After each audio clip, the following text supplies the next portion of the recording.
Have you seen Andrew Garfield, who plays in Tick Tick Boom, who plays Jonathan Larson? Literally genius. I kind of love the energy. It is great. Hello, beautiful human. Welcome to Kick Up Flicks. Let me tell you something about this movie. It brings up a lot, but a very quick notice. This movie has been out, so I'm going to talk freely about it.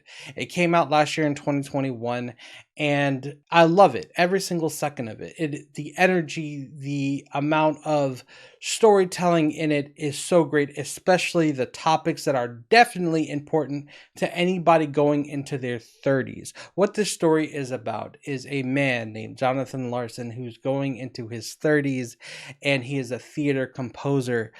And it has to do with love, friendship, life, business, pretty much being able to make it in New York.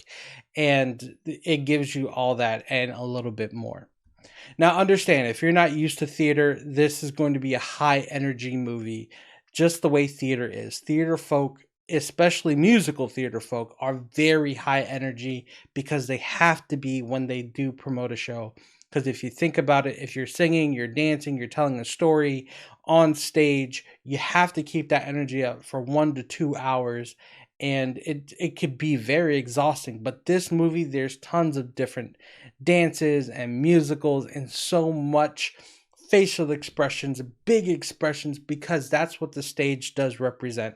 And sometimes when we watch films and movies, we're used to the smaller stuff that you don't have to be as big because the camera does it for you. That's why I end up liking this movie a lot. So much so that you should subscribe and hit that like button. But also because it brings up the subjects of 30.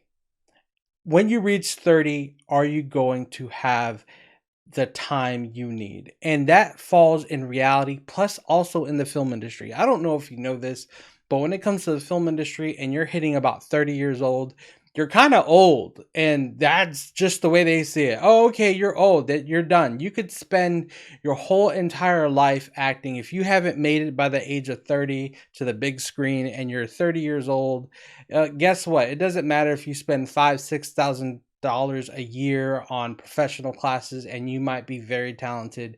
You're just not what they're looking for anymore just because you reached a certain age. They could use you at 27, but when you turn 28, okay, great, you're turning old. What else do you have to give? I mean, that's the reality of it at times. On top of all of that, just to see the tension of him turning 30 and wanting to write this one song, and that's what this movie is about, like having to compose something, but you don't know where it's going to come from, but you know it's there. You know your greatness. You know how much you're worth, but no one else really sees it. Maybe your close friends do, and maybe they go different paths and they go, and you feel almost alone. That's what it feels like sometimes when you're in the industry, or any industry for that matter, and you're trying to make great strides in that specific industry. It doesn't have to follow just theater. The best part that I like about this movie is that they take heartbreak arguments and they turn it into a constructive musical. It turns into energy. It turns into something negative that you transform it, you make it form into a positive energy and use it to make something. And that's why this movie is filled with lots of optimism. Now, this movie is not going to be for everybody. I will tell you that much. It breaks the platform in every way of how it's storytold. You start off on a stage, it's very much narrated, and that narration turns into a song, and that song gives you another scene to watch, and it kind of goes back and forth and follows that sequence. I kind of love it. Why? It breaks the monotony of what we're used to seeing on television. It breaks the monotony of what we're seeing at theaters and movies, and everyone complaining, oh, I see the same thing. Is this dead? Is that dead? Is Star Wars dead? Is Lord of the Rings dead?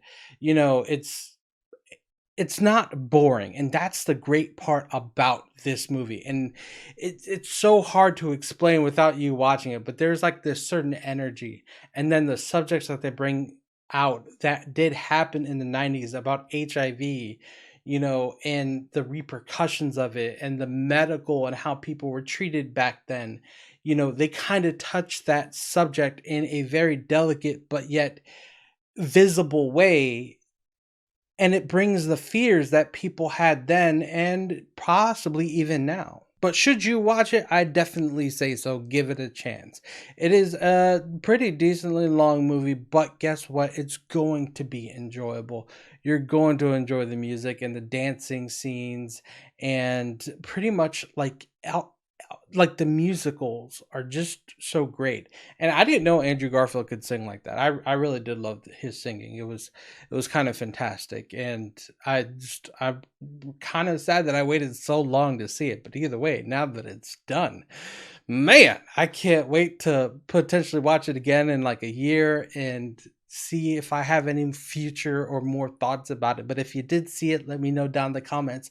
What did you think about it? What was your favorite part? I hope you go see it. Come back and let me know what you did think about it. Don't forget to subscribe, hit that like button, and of course, the most important thing above anything else, don't forget to kick up and not down, and I'll see you the next time I post. Peace.